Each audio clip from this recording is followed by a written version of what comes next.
bem? Essa semana a gente vai abordar um outro assunto, que é um assunto,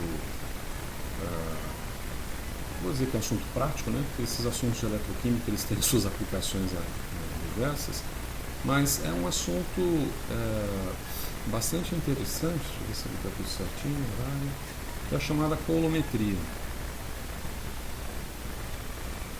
Certo? O que nós vimos até então foi a potenciometria, né? A coulometria é bem interessante por algumas razões.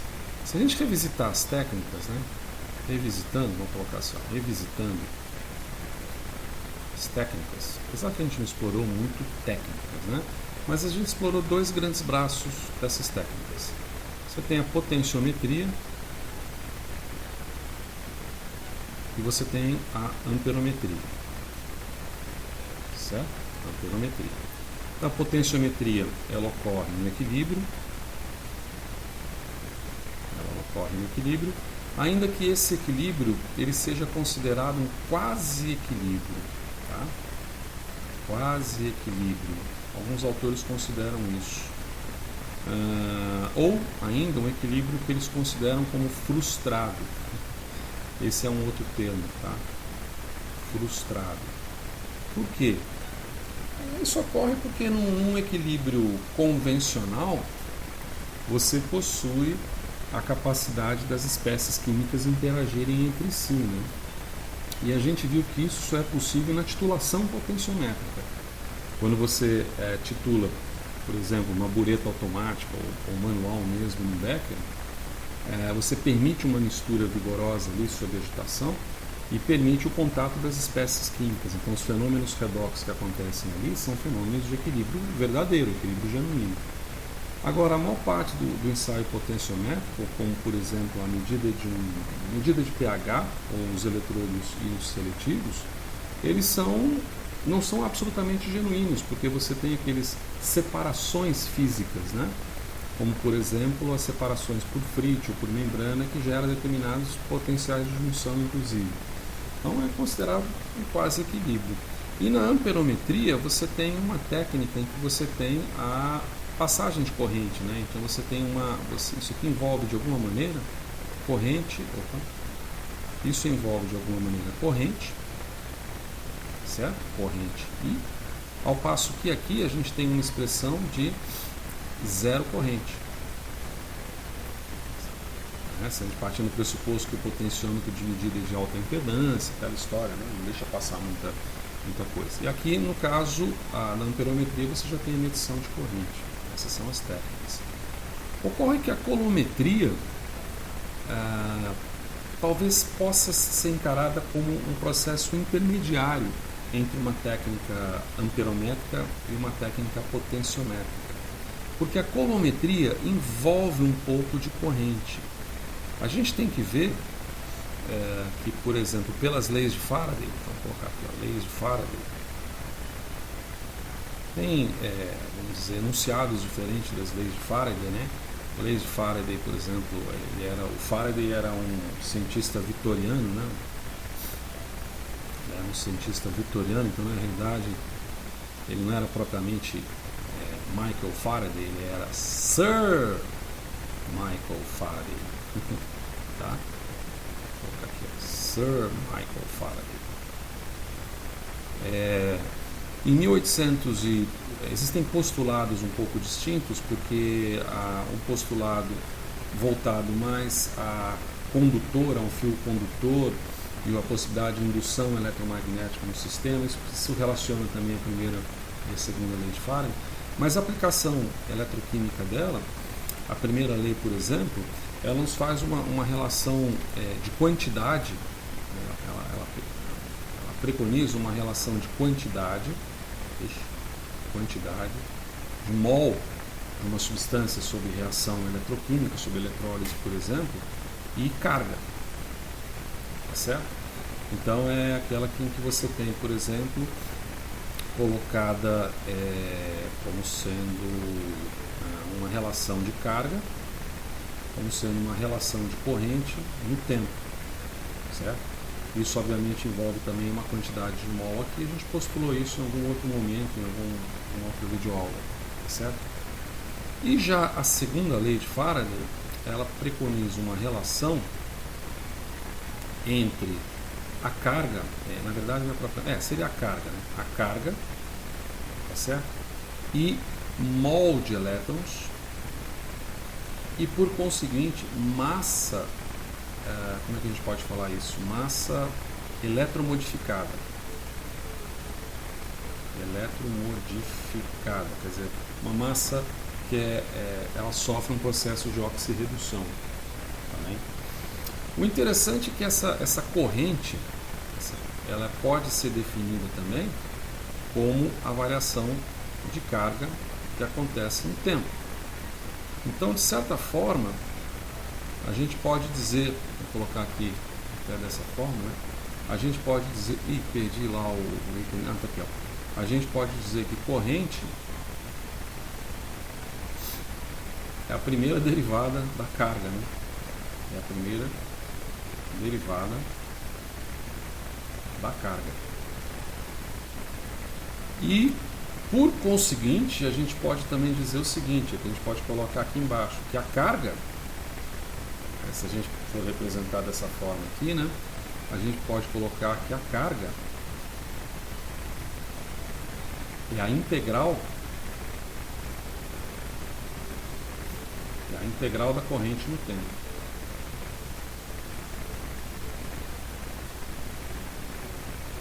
Certo? Integral da corrente no tempo. Em termos práticos, essas duas colocações, elas podem ser, deixa eu colocar assim, esses dois enunciados, de certa forma, apesar de eu não ter colocado enunciado nenhum, né, eles podem ser, na prática, correlacionados a esse tipo de estrutura aqui. Ó. Na prática, ou seja, na bancada, né, o que a gente está falando é que se você medir a corrente ao longo do tempo, em segundos, corrente em amperes, e observar, vamos dizer que aqui você tem a corrente zero, né? Você tem aqui uma linha de base qualquer aqui, ó. Vamos dizer que isso tem que ser a corrente zero. E você observa um determinado fenômeno acontecendo aqui, a área coberta por esse fenômeno aqui é a carga, beleza? E essa carga, ela é medida em coulombs. Como a definição de carga é corrente vezes tempo, a integral da corrente vezes tempo, essa carga então pode ser definida por amperes por tempo. Da mesma maneira como a definição que você tem aqui de corrente pode ser colocado como coulomb por segundo, por definição, né? Por definição das unidades. Então, a gente tem, vamos dizer assim, do ponto de vista experimental, do ponto de vista prático, uma relação na qual eu normalmente tendo a obter uma carga, um processo de oxirredução qualquer, e a partir dessa carga obtida, eu consigo correlacionar isso aqui com um mol de alguma substância que sofreu esse processo eletroativo e, por conseguinte, com a massa em gramas dessa substância. Então, esse é talvez o alvo principal de estudos de colometria. Ou cronocolometria, lembra também esse outro termo? Quer dizer, a gente ganha a informação da variação, a gente ganha. Cronocolometria se refere à variação da carga ao longo do tempo. Pode variar no processo de deposição. Vou fazer exercício sobre isso, tá certo? Beleza. Ocorre que, se a gente observar aqui, ó, a gente pode obter uma corrente, vamos colocar dessa forma, que isso vai caber aqui, acho que cabe. Agora, vou colocar assim, agora. Ocorre que essa corrente, ela pode ser de duas formas. Ela pode ser induzida por um potencial que é aplicado, certo? Isso é característico da voltametria. Lembra numa videoaula? O termo voltametria, volt é potencial, am é corrente, né?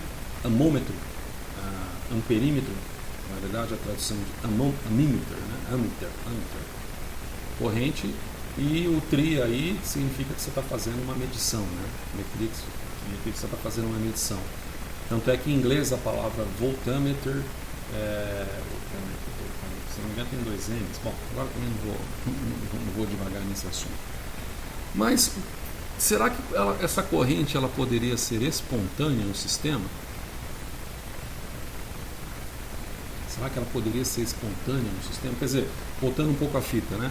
Eu posso ter essa corrente gerada a partir de um potencial aplicado, que é característica da voltametria cíclica, voltametria linear, voltametria de onda quadrada, pulso diferencial, essas coisas todas.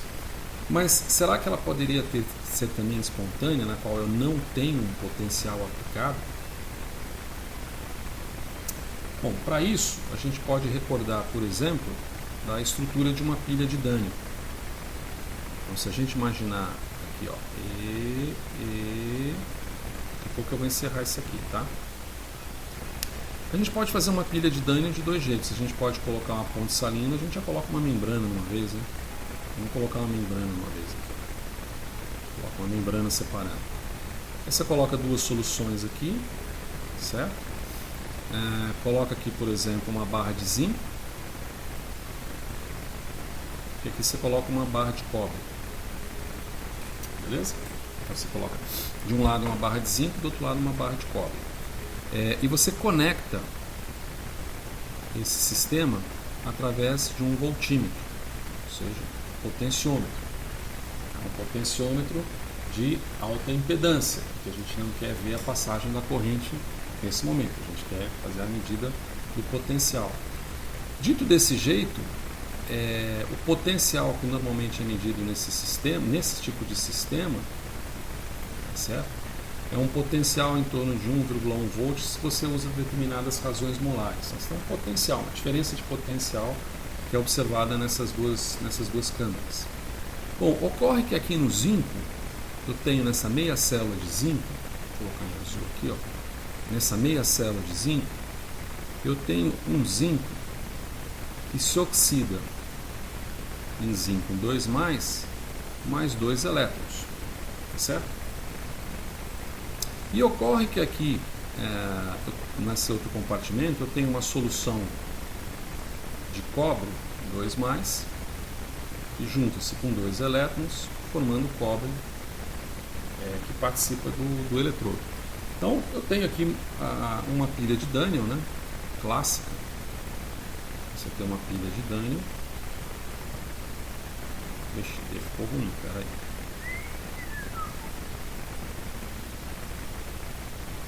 Uma pilha de Daniell. Que como uma pilha, eu não estou injetando nenhum tipo de energia no sistema. Esse sistema que me permite essa medida de diferença de potencial, ele é um sistema espontâneo por definição. Ele é espontâneo por definição. Né? É um equilíbrio potenciométrico que ocorre entre as espécies químicas aqui. Então você tem, por exemplo, você tem 2 compartimentos, né? Você tem um compartimento aqui à esquerda e um compartimento aqui à direita, e os processos acontecendo de forma espontânea. Agora a pergunta que a gente pode fazer é a seguinte, ó. Vou fazer uma perguntinha aqui, ó. Vou fazer essa pergunta em cor amarela. O que acontece? Opa, vou botar assim. O que ocorre se os eletrodos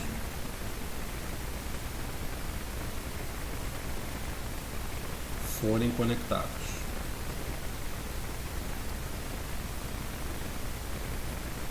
O que acontece se esses eletrodos forem conectados? Opa, perdão. Eletrodos forem conectados, sei lá, pelos fios, pelo fio. Tá? Ou seja, o que a gente está falando é o seguinte: o que aconteceria se você tirasse esse voltímetro, esse potenciômetro? Aliás, a palavra voltímetro, né, não sei se eu já coloquei para vocês, é um termo comercial envolvendo trademarks. Né? o certo seria o potenciômetro, mas a gente fala voltímetro, doutor direito toda hora. Então, o que aconteceria se você retirasse esse potenciômetro aqui? Porque a gente está falando que não existe uma corrente, existe uma diferença de potencial. A corrente é zero porque trata-se de um processo em equilíbrio. O voltímetro que é colocado aqui é de alta impedância, então não permite uma passagem de corrente. Você tem só aqui uma diferença de potencial, certo? O que aconteceria se você retirar essa estrutura e permitir, portanto, que você tenha este desenho aqui, ó. Você mantém aqui a membrana numa boa, mantém aqui numa boa, por conseguinte, a sua barrinha de zinco, mantém numa boa, por conseguinte, a sua barrinha de cobre. A única coisa que você faz é isso aqui, ó. Você liga esses bichinhos. Ora, se você ligar esses bichinhos, perdão o termo bichinhos, se você ligar esses eletrodos, se você conectar esses eletrodos, você pode ver que verifica o seguinte, que antes você tem a liberação de elétrons aqui no compartimento e depois você tem a captação desses elétrons no segundo compartimento. Então, o que provavelmente deverá acontecer é um fluxo de elétrons. Fazer isso com outra cor, né? Mais bonitinho, né? Fazer lá, verde. Tá? Você vai ter um fluxo de elétrons que sai de um compartimento aqui, ó, e vai para o outro compartimento. Tá certo? Então, se você tem um fluxo de elétrons, e esse fluxo de elétrons, essa é uma coisa, acho que é muito importante também, né? O fluxo de elétrons, ou fluxo de elétrons, fluxo de carga, fluxo de elétrons, ele envolve basicamente uma corrente. Isso aqui determina uma corrente. Então veja, eu não estou aplicando nenhuma corrente no sistema, né? Então aqui, ó, potencial, desculpa, eu não estou aplicando nenhum potencial no sistema. O sistema estava em equilíbrio, né? Ou quase equilíbrio, se a gente considerar os potenciais de junção, mas o sistema estava em equilíbrio, via de regra. E agora eu retirei o potenciômetro, conectei os fios e agora eu tenho um fluxo de corrente, mas eu não apliquei potencial. Então veja que essa ideia da colometria, ela é uma ideia intermediária como técnica eletroanalítica, uma vez que você não está num equilíbrio, porque agora envolve uma corrente, mas você também não está numa técnica dinâmica. Você não está numa técnica estática, mas também você pode não estar numa técnica dinâmica, porque isso está envolvendo a passagem de alguma corrente ali.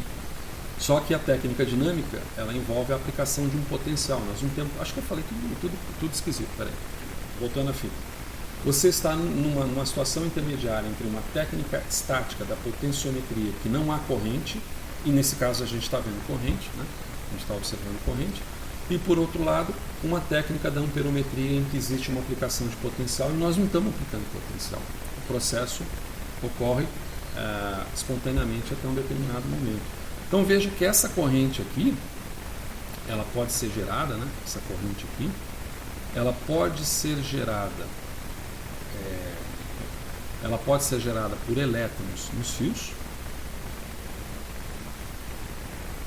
mas como o sistema todo da célula eletroquímica está conectada, ela também pode ser gerada por íons na solução. Beleza?